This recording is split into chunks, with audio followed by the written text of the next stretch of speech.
RPR recording studio के नव नव ऑडियो वीडियो देखवा और सुनवा के लिए चैनल के सब्सक्राइब करो और बेल आइकन के जरूर दबाओ। Presented by RPR recording studio Sardi Sundarpur.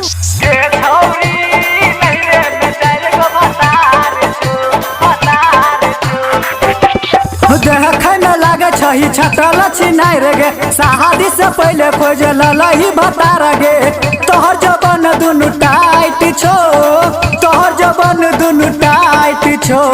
गे छौरी गे छौरी नहीं रे में चार गो भतार छो। गे छौरी नहीं रे में चार गो भतार छो।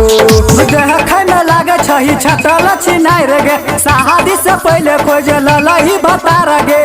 तोहर जबन दुनु टाइट छो, तोहर जबन दुनु टाइट छो। गे छौरी गे छौरी नहीं रे में चार गो भतार छो। गे छौरी नहीं रे में चार गो भतार छो। म्यूजिक बाय डीजे उमेश शुक्रिया बाजार। तोहर जवानी सबके सतावो, हमरा चखे भी तू कही आगे। तोरे लचियो हमू जान बैसल, गुंजन के साथ चल गलही गे।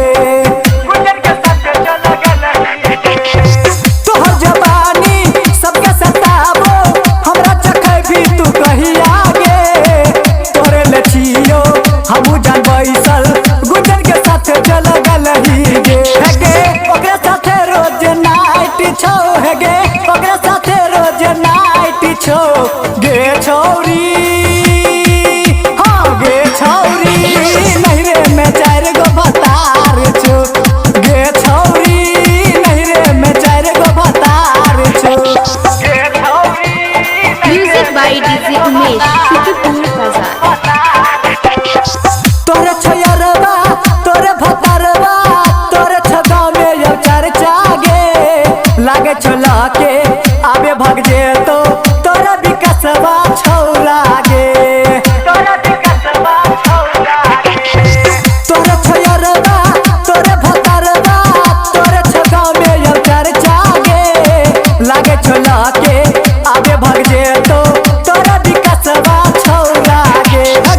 टिपलुआ के साथ सेट छौ गे, टिपलुआ के साथ सेट छौ। गे छौरी गे छौरी नहीं रे में चार गो भतार छो। गे छौरी नहीं रे में चार गो भतार छो।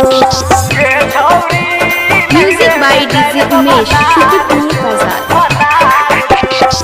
भरल जवानी तोहर छगर की मर छौ पर फान गे। सिंगर दीपक दरभंगिया कहो बच्चा नया पन समान गे।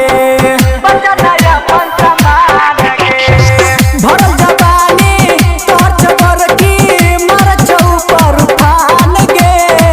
सिंगर दीपक दरभंगिया कहो बच्चा नया पन समान गे। रट राजेश्वर तोहर यार छौ गे, रट राजेश्वर तोहर यार छो। गे छौरी गे छौ